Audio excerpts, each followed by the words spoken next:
Good morning, Taste Buds. I'm Chef Michelle Bernstein. June is the time of year we honor the cow and celebrate National Dairy and Cheese Month. Today I'll show you 3 recipes that properly pay tribute to good old Bossy, right here on SoFlo Taste. This is South Florida. It's where I live and work. I'm Chef Michelle Bernstein. South Florida is more than sun, sand, and sea. It's a lifestyle of fashion, sound, culture, and of course, food. Food with taste from all over the world. Join me as we celebrate the food of South Florida and the people who love it. Join me as we experience SoFlo Taste. Good morning, Taste Buds. Welcome to SoFlo Taste here in the Goya Kitchen at JA World in Coconut Creek. June is both National Dairy Month and National Cheese Month. Since they're so similar to me, I've decided to combine those 2 celebrations into one show. So welcome to my National Dairy / Cheese Month SoFlo Taste. So let's get cooking. This recipe has been talked about quite a bit. It's a burnt Basque cheesecake. Everybody has a different recipe for it. I found my favorite on the New York Times website, so let's do this one. The first thing we're gonna need are, you know what, let's get our cake pan ready. So this is a springform pan. I'm gonna spray it really liberally with cooking oil. And then you're gonna put in a piece of parchment paper and put it right in there. And you know all those folds and everything that you get from putting a piece of parchment into your springform pan? Well, you're gonna want all those folds. This is really one of the more rustic cheesecakes you will see. It's extremely forgiving, which is maybe why I like it so much. We're gonna spray this again with cooking oil. All right, we're ready. It takes a really hot oven, 450 on your home oven. So we're gonna take these 4 8-ounce bars of cream cheese, and the chef requests specifically Philly cream cheese, just so you know. All right, so with that, we'll add a lot of yolks. This takes 9 yolks, sugar, and a little bit of salt. The recipe also calls for creme fraiche, but we are going to substitute sour cream because that's what I had on hand. Now I've made it both ways, with creme fraiche and with sour cream. I didn't notice a difference.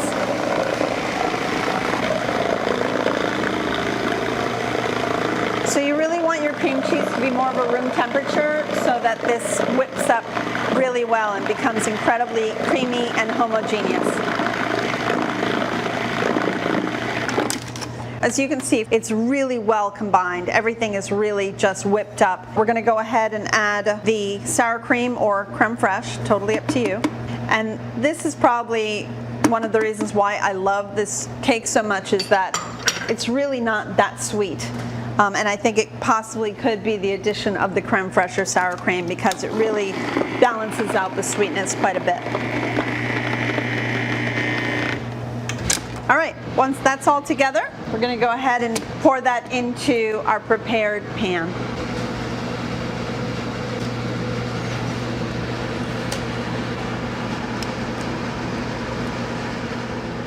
All right, once you do that, you're gonna wanna delicately pound the cake down on the flat surface to get any bubbles out of it, if there are any. Okay, we're going straight into a 450-degree oven. It's gonna be really hot and bubbly. Come right back, let's see how this cheesecake comes out. SoFlo Taste will return right after this.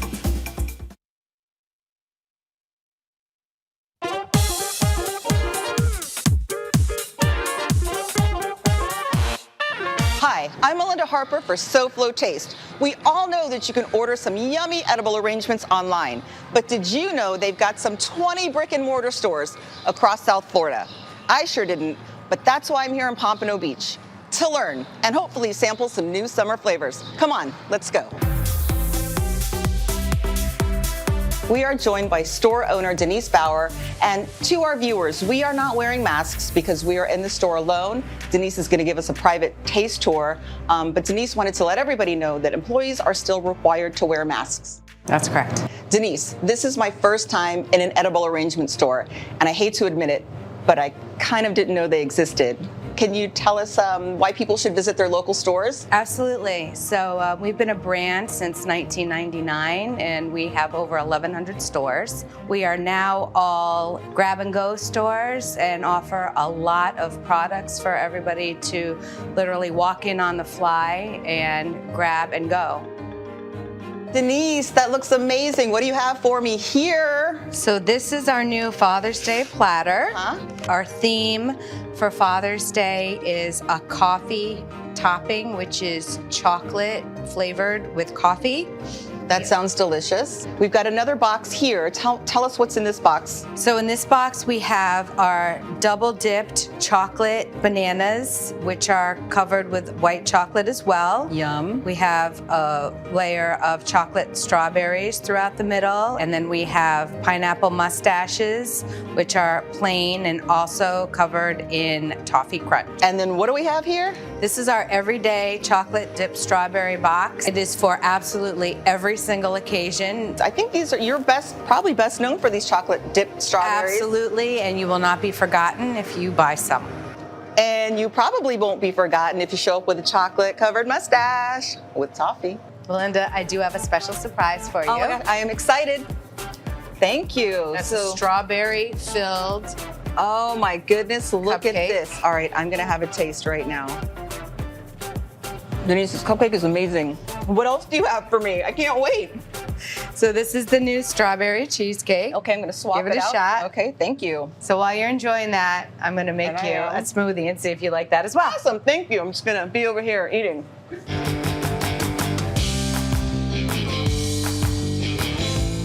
Okay, so these are our two summer specials that we have coming in, which is the strawberry banana, I love that. and I also have the pineapple honeydew. So I'm gonna go pineapple honeydew. Okay, give it a try. Let's do it. Well, it's good. It's perfect. It always tastes different when it's really fresh. It is delicious. So if you are in the mood for a sweet, healthy treat on the go, stop by one of the almost 20 locations across South Florida and pick up your sweet, special, healthy treat. Thanks, Melinda. Welcome back to Slow Flow Taste and my nod to Dairy and Cheese Month. All of my recipes are available on the SoFlo Taste webpage. Point your phone's camera at this quick response code. It will take you directly to the SoFlo Taste recipe page, and delicious made easy. Now back to my National Dairy and Cheese Month menu. This is the cheesecake that I made at home last night. You really need to let it cool, put it in your fridge, wrap it up, and then unmold the next day. You really don't want to cut this warm or room temperature. It just won't work for you, probably because it is a little undercooked. So let's take it out of the spring form. I'm just gonna start peeling it back ever so gently. This is the part that always scares me a little bit. So this only cooks for about 30 to 35 minutes. So we're going to do this in two parts. First, we're going to place a plate over it and gently flip over. Hopefully this will come right off. Hallelujah. Phew. And then we're going to flip it over onto an even nicer plate. Not that the other plate was so bad.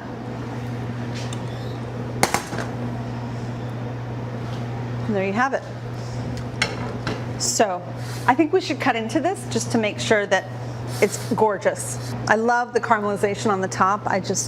If you think you're missing something by not having a crust, wait till you taste it. There's really nothing missing here.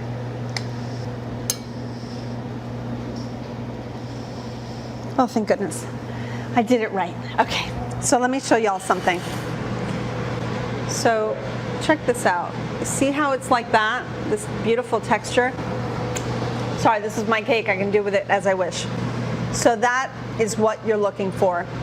The bottom is set, the top is set, the middle is extremely creamy. It definitely has an ooze to it, and it's just, oh, I think it's gorgeous. All right, let's move on because I have a really fun recipe. I've never made baked brie in any kind of dough before, and when I learned that it was Cheese and Dairy Month, I thought how perfect to start my baked brie idea. So I'm using one of my favorite doughs, and it's called feuille de brique, or brick dough in English. And it's a lot like puff pastry, and it kind of looks like a very, very, very thin crepe. Now the only difference is, instead of doing just plain old brie wrapped up in puff pastry, I'm doing camembert wrapped in brick dough with roast tomatoes over the top, and you can see the tomatoes as they bake. So we're gonna slice tomatoes really nice and thin, and the tomato raw is just too juicy. So what we're going to do is put the tomatoes down, and it's really lovely if you can find some different colored heirlooms, but if not, obviously just red will absolutely be perfectly fine.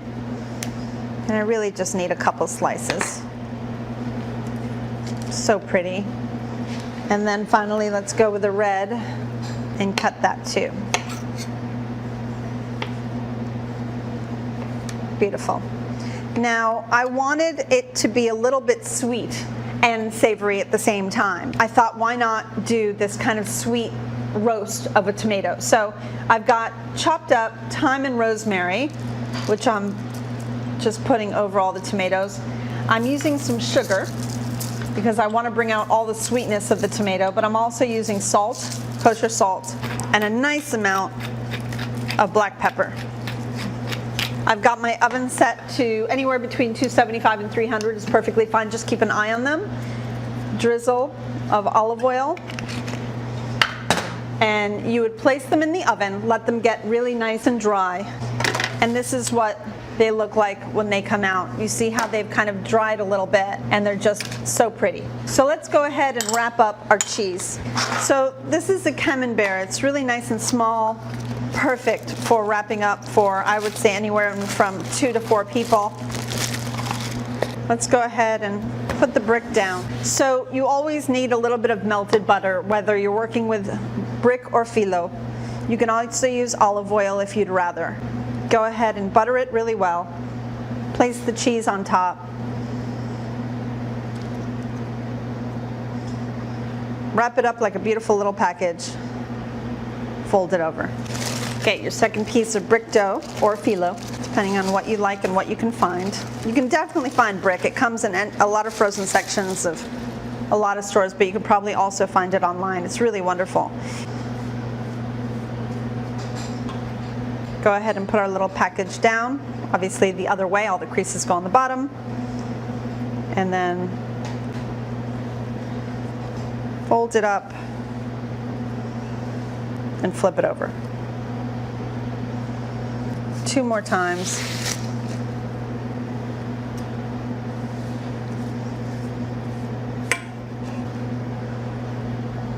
The last time has to be a little bit more perfect. It's like it was made for the dough though. All right, fold it over, and then this one is going to be a little different, and I'll show you why. So we'll take our last piece of brick, place it down. So we're going to brush it, and we are going to place tomatoes down in a really pretty way on top of the brick. Obviously you only need it in the center, because if not, it's kind of a waste. So we are going to place this right down on the tomatoes, and then our last fold, which I'm just going to be a little bit more careful doing.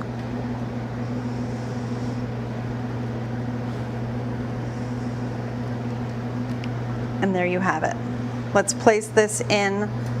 I have a little non-stick cake pan, and I'm going to go ahead and bake it in a rather high oven. We're going to set that at about 400 to 425. And it shouldn't take more than 10 minutes, and I wouldn't want it to, because the cheese will begin to ooze, and we'll see what we've got when we come out of the oven. So come right back. We have a oozy, delicious cheese recipe that I know you're not going to want to miss.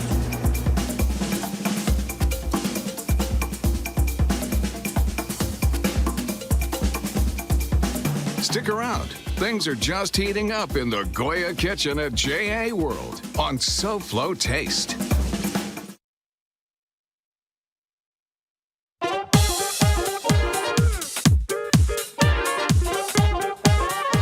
SoFlo Home Project is next. Now, back to the food.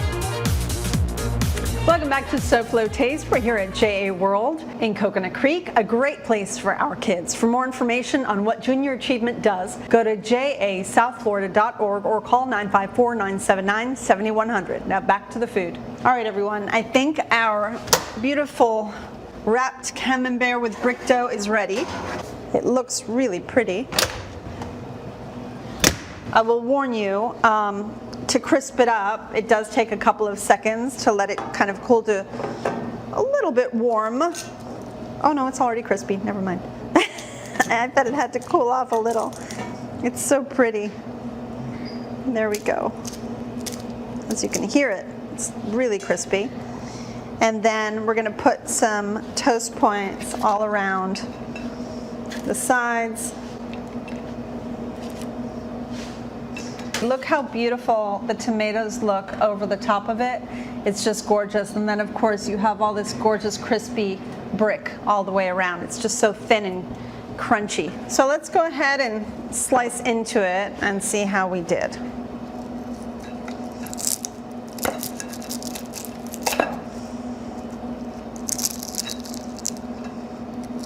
Oh, it's just gorgeous. So as you can see, it's just right because it hasn't started to do that crazy, insanely like wet ooze. It's got just the beginning. Look at this, the beginning ooze, which is exactly what you wanted. So make sure you don't overcook that when you bring it home. Check it out. It's just so delicious. I mean, this is exactly what you're looking for. And then basically you would dip right in and go for it. So moving on, who doesn't love fondue? I always wanted to find good fondue, and I didn't until I actually went to work in Switzerland. So I wanted to replicate that today for you all. So the first thing you do to prepare, this is a fondue pot. You take a couple of cloves of garlic and you just rub the pan with the garlic to get the flavor, which I've already started doing all the way around, and get the flavor of the garlic all the way around the pot and down on the base. Next, we are going to add our cheese into the pot. So to that, I'm gonna add a little bit of cornstarch, some nutmeg, just a tiny little bit of lemon juice, some white wine, a pinch of salt, maybe 2, and some grounds of black pepper. Go ahead and start kind of mixing all this together. And as you see, we're already starting to melt. So the acid of the wine and the cheese and the cornstarch really come together, and that is how this doesn't break. I always wondered how cheese sauces in the fondue pot don't break. To serve the fondue, I of course have bread, because how can you not eat bread dipped into melted cheese? We have boiled little potatoes. I don't think anybody ever thinks of this, and it's so good because potatoes and cheese are so yummy together. I mean, think about potato gratin, right? And so these are wonderful, just boiled in a little bit of salted water. Why don't you all go take a quick break, come right back, and that way we can dip all of our goodness into this delicious fondue together.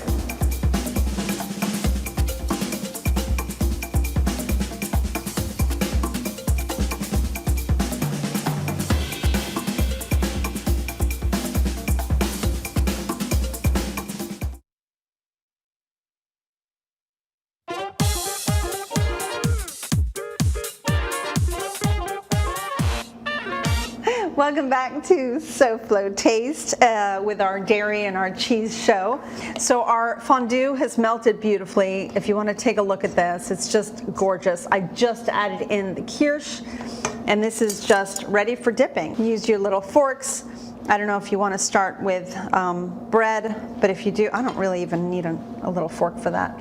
So check this out. Look how gorgeous that is. Oh yeah, that's fondue all right. Hang on, this is hot, so I have to give it a taste. Oh, that's good. That's very good. This is very, very, very dangerous. I don't think it's very safe to have a trough of cheese in front of me right now. Well, during this month of June, be sure to honor the cow and what she gives us. Try some of these recipes I've given you today. And as always, thanks so much for watching. It's been my utter joy. Next week, it's the father of all days. Watch next week as I give you a perfect menu to honor the old man on his day. So, see you next time on SoFlo Taste Father's Day Edition. Now let's check in with the very creative Elena Capra from SoFlo Home Project. Good morning, Elena. What's on SoFlo Home Project today? Hey Michelle, good morning. So I am so excited about part 2 of our stone surfacing episode. Last week it was all about tips on picking the right slabs for your home projects. And now coming up on SoFlo Home Project, we talk about the design and installation possibilities with natural stone. And stay tuned to SoFlo Home Project to learn how you can win $5,000 in gift cards from the 10 home stores in Gulfstream Park Village. You only have until tomorrow to enter. Thank you, Elena. We're staying tuned. So, taste buds, as I ask you every week, please be smart, be safe, and be well. And I'll see you next week. Goodbye and good taste.